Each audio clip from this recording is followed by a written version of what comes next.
주님 십자가 사랑 우리 제촉하시네.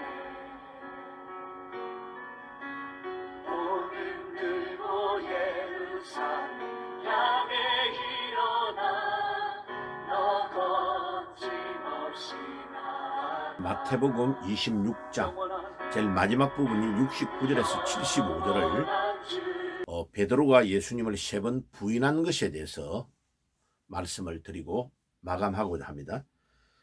자, 첫째로 제일 중요한 것은 이 사탄이 사람을 공격할 때에 이 첫 번째 무너지면 그 다음에 죄를 짓는 것은 금방 연달아서 계속해서 짓게 됩니다. 아주 쉽게. 거기에서 우리가 삼손을 통해서 알 수 있습니다. 삼손이 들릴라라는 여자에게 딱 잡혀버리니까 이스라엘의 사사였고 이스라엘을 이끌어 나가는 지도자로서 엄청난 능력을 가지고 있었던 이 삼손이 여자에게 딱 유혹돼 가지고 한번 빠져버리니까요, 점점 자기의 모든 극비사항을 이야기하고 나실인으로서 머리를 잘라버리면 능력이 나오지 않는 것까지 이야기를 다 해버려가지고 결국은 삼손이 사사로의 지위를 다 잃어버리는 뿐만 아니고 여자에게 딱 물겨서 그 여자를 통해서 역사하는 사탄에게 잡힌 거죠. 그래가지고 적군에게 끌려가가지고 눈이 빠지고 적군에게 맷돌을 돌리고 놀림감을 당하는 신세가 되며 마지막에 이제 죽을 때에 건물의 기둥을 잡고 하나님 앞에 회개하는 거죠. 그리고 마지막에 이제 죽을 때에 그 적국의 핵심 멤버들을 다 죽이고 죽는데, 삼손을 통해서 우리가 배워야 될 것은 하나님이 우리에게 주시는 거룩, 우리가 하나님의 백성이고 우리의 몸이 하나님이 거하시는 장소이기 때문에 거룩이 하나님의 본체의 본질이단 말이에요. 그러니까 그 거룩을 유지할 때에 놀라운 능력이 나오는데 그 거룩을 가지고 장난을 쳐버리면 삼손처럼 눈이 적국에게 잡혀가서 적에게 눈이 빠지고 노예가 되어지고 조롱거리가 되어지는 신세로 질나가게 된다. 그게 복음서에 주님께서 우리에게 우리가 빛과 소금이다 라고 말했죠. 우리의 신분 자체가 빛이고 소금이라는 겁니다. 좀 있다가 빛이 될 거다, 소금이 될 거다가 아니고 우리의 본질이 빛과 소금이다. 그러니까 소금이 그 맛을 잃어버리면 본질이 상실되어 버리기 때문에 길가에 버려져서 불신자들, 세상 사람들에게 밟히는 신세가 된다는 겁니다. 이 베드로가 지금 딱 그런 상황입니다. 예수님을 3년 반이나 따라다니고 제자들 중에 수제자였던 베드로가 어떻게 됩니까?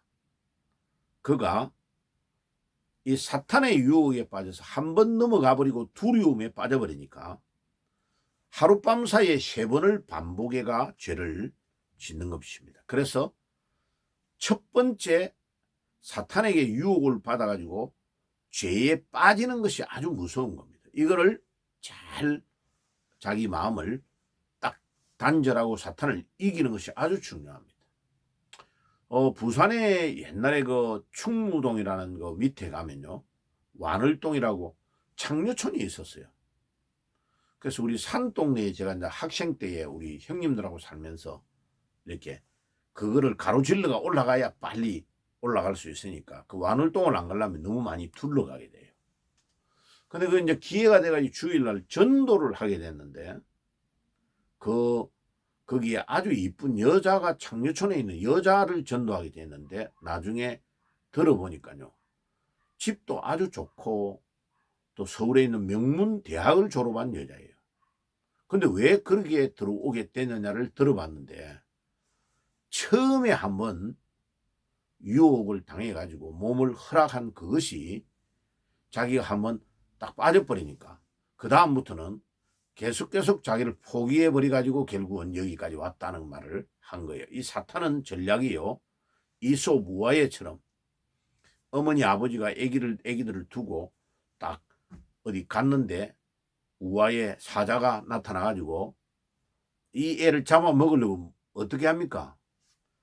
자꾸 뭐 장난감 같은 거 먼저 주고 한 발만 들어가게 해달라고 다 장난치고 그 다음에 2발, 그 다음에 3발, 4발 다 들어가면 그냥 잡아먹는 거죠.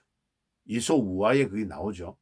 사탄도 우리를 그렇게 공격합니다. 어제 말씀을 드린 것처럼 이 사탄이 2가지의 전략으로 딱 우리를 향해 공격합니다. 예. 자기에게 약하다고 보여지면 우는 사자와 같이 왕 달라들고, 그 다음에 자기보다도 힘이 있다고 생각하면 천사와 같이 자기를 가장한다 그랬죠. 그래서 베드로전서 5장 8절에 우는 사자와 같이 달려들든지 아니면 자기보다 힘이 세고 파워가 있다고 보면 천사와 같이 자기를 딱 변장하고 가장해서 접근해 가지고 넘어뜨리는 겁니다. 그러니까 이 구약의 사사인 그 삼손은 뒤에 거에 걸린 거죠. 뒤에 거에 여자에게 딱 걸린 거죠. 천사와 같이 가장을 한 거죠. 그게 고린도후서 11장 14절에 천사와 같이 가장하여 달려든다고 하는 말씀 그대로입니다. 자, 그러면 첫 번째 베드로가 예수님을 부인할 때의 단계를 보면 어떻게 합니까?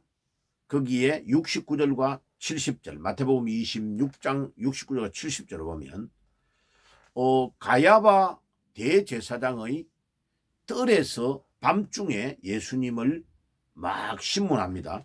그러니까 멀찍이 앉아가지고 방관자의 자세로 보고 있는데 마귀가 이 두려워하는 베드로를 탁 건드리는 거죠. 그것도 여종이 나와서 너도 갈릴리 사람 예수와 함께 있었노라.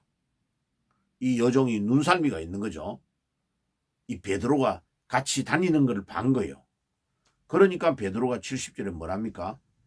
그가 모든 사람 앞에서 부인하여 나는 내 말하는 것이 무엇인지 알지 못하노라. 처음에는 네가 말하는 말이 무슨 말인지를 나는 모르노라. 이렇게 소극적으로 딱 반대합니다. 그런데 두 번째에 보세요. 71절과 72절에 보면 이제 베드로가 좀 불안하니까 언제든지 도망갈 수 있는 앞문 있는데 딱 가서 서성거리고 있으니까 또 다른 여종이 딱 이 사람도 나사렛 예수와 함께 있었도다라고 말을 하는 겁니다. 이 밤에 여종이 아주 베드로를 힘들게 해요. 그러니까 72절에 그가 맹세로 부인하여 내가 그 사람을 알지 못하노라. 맹세까지 다 했습니다. 나 몰라. 나 그 맹세할 수 있어.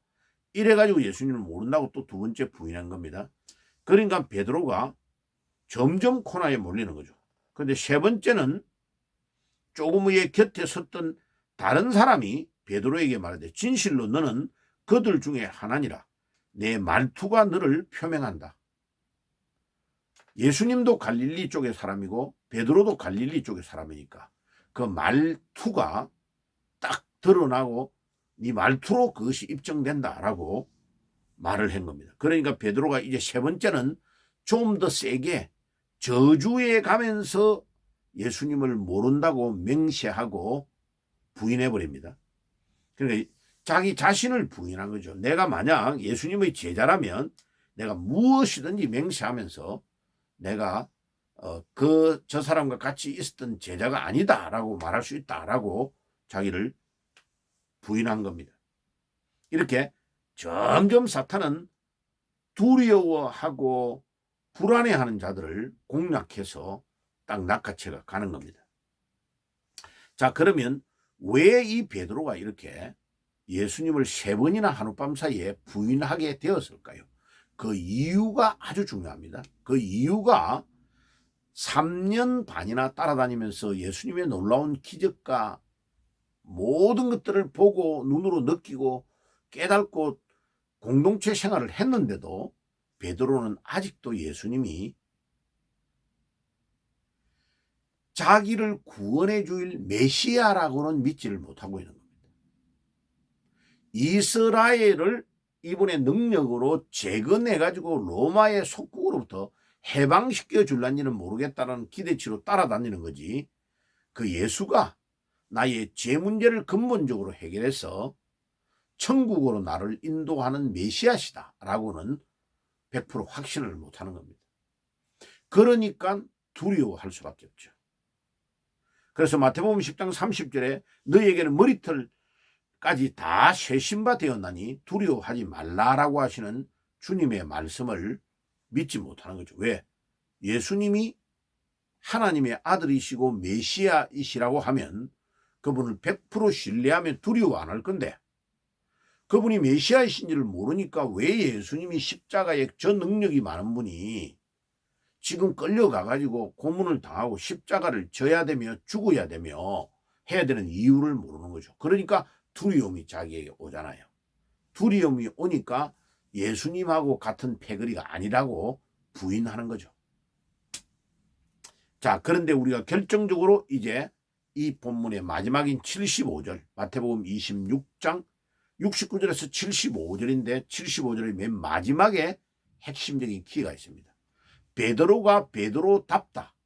베드로가 가룟 유다와 다르고 다른 사람과 다른 이유가 어디에 있느냐면, 이 베드로는 자기가 잘못한 것을 적극적으로 회개하는 능력이 있습니다.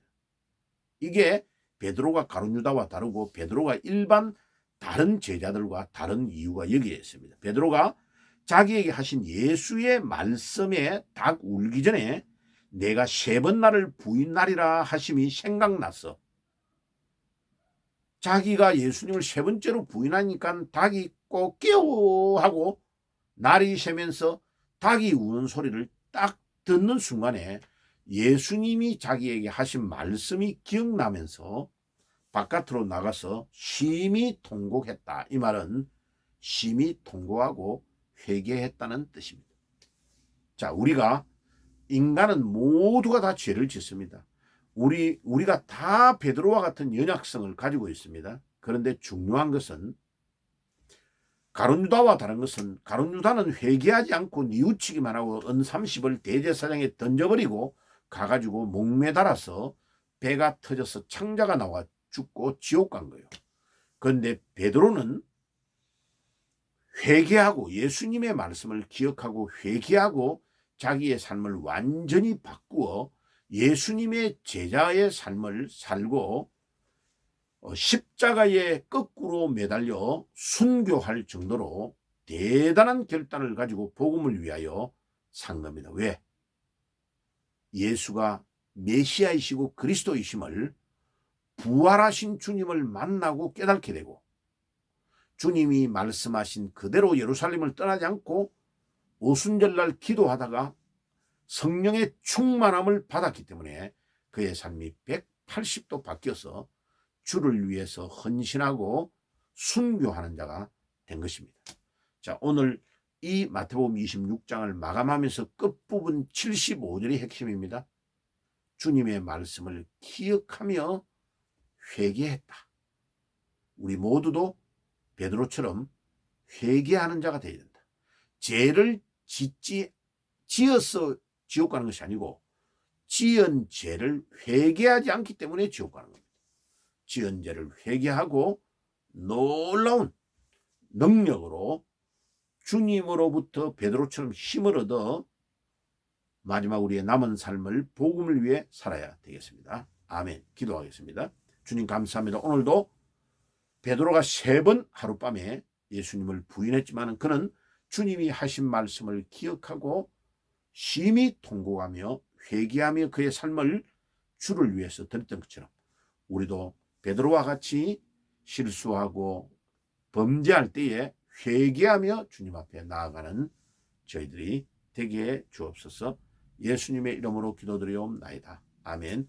지금은 우리 주 예수 그리스도의 은혜와 하나님 우리 아버지의 사랑하심과 성령의 교통하심이 오늘도 베드로처럼 주님의 말씀을 기억하고 심히 통곡하며 회개하는 심정을 가지고 날마다 주를 위해 우리의 삶을 드리기를 소원하는 모든 주의 백성들 머리 위에 지금부터 영원까지 항상 함께 계실지어다. 아멘. 영원한 영원한 주님 십자가 사랑 우리 제촉하시네 복음 들고 예루살렘 향해 일어나 너 거침없이 나아가라 영원한 주님의 십자가 사랑